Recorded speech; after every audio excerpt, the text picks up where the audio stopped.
LT. So you're talking about an all-timer, Willie McGinest, the former USC Trojan, 3 rings, 15 years, multiple Pro Bowls, is joining us live, brought to you by Mercedes-Benz, the best or nothing. So, I was talking to somebody the other day about Super Bowl weeks, and you just sit in your hotel room and you kind of wait for the game and you get bored. What do you do? Because last week, the teams put in all their stuff. Just tell me, what is for a defensive player? You don't even have the playbook a quarterback has to deal with. I mean, do you get bored? What are you doing, sitting around all week this next 5 or 6 days? Well, no. If you're going against an offense like the Kansas City Chiefs or the Tampa Bay Buccaneers, you're not bored because there's so many things to stop. And when you got great minds at the coordinating positions or the head coaches who are play callers like Andy Reid and Bieniemy and Bruce Arians and Byron Leftwich, you got to know in 2 weeks, they're going to devise something you haven't seen. They're going to give you some type of personnel group or formations you haven't seen that you're going to have to stop. That's buried somewhere deep in their playbook. They're going to pull all those things out. So as a defensive player, when we played against the Rams, for instance, the greatest show on turf, the one thing that we tried to do was limit the things that they do, turn it into a different football game, make it more physical, take away all those fancy toys that they were going to use in explosive plays and turn it into a different game.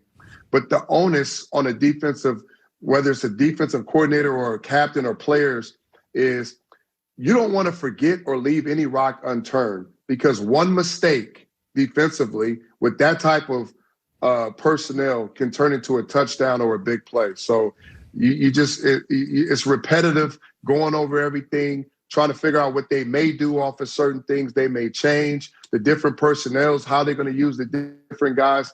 It's just something you got to continuously do, and it never gets bored, trust me, because when you make that mistake in a big game like that, everybody sees it. You know, it's really interesting. You just said something really interesting.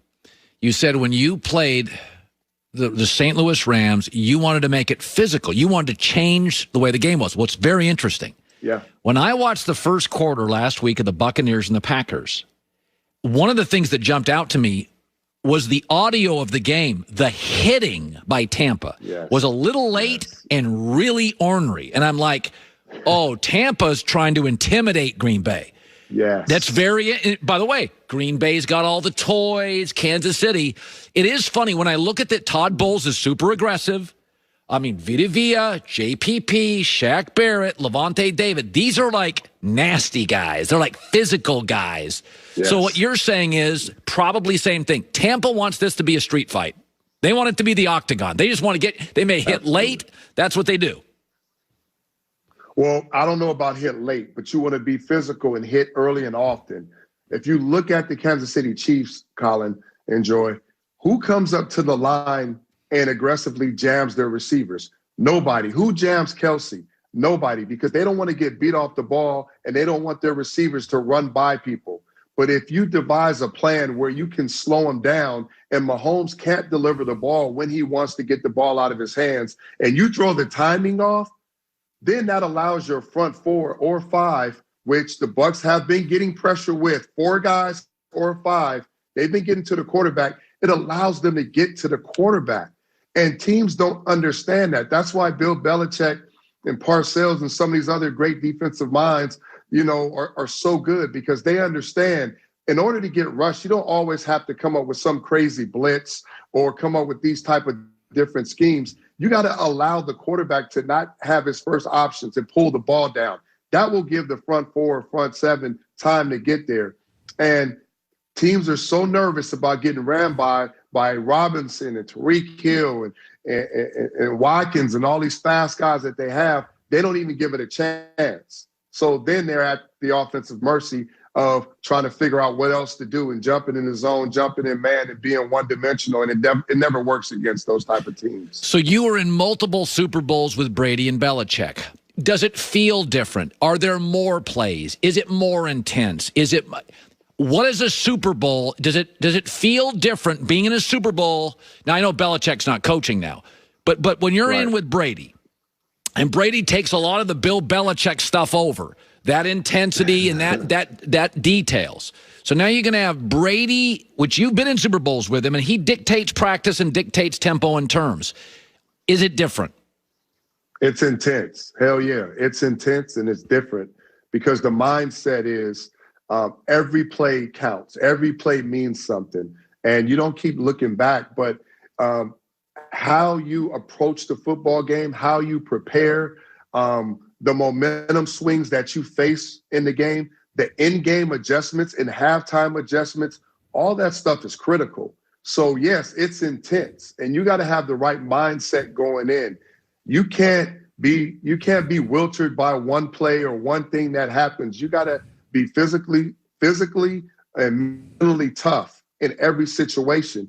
And to know is to experience. So a lot of those guys who have never experienced that type of environment and the intensity and the things that go on, sometimes they can be overwhelmed. Yeah. But the guys that they have that mindset, so they don't wilter when those certain situations happen. Yeah, Brady's got a huge experience advantage. He has been there, and he is, you can just see he is clearly, obviously, kind of taken the baton from Bruce Arians. This is kind of Tom's team now. It almost feels like Tom's team and Todd Bowles' team, to be honest with you. Bowles super aggressive.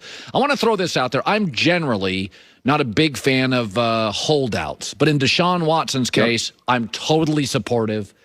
I think it's a mess. It almost feels like a cult. When you look at the Deshaun Watson situation, do you back up him holding out? Where do you land on that? I think it's a tough situation because Deshaun Watson has done everything right in his career on and off the field. And for him to be this disturbed about a situation and somebody and not to have input on the next head coach, which usually makes a big difference with your franchise guy who you're paying a lot of money, who you pretty much created and put personnel and everybody around to have success.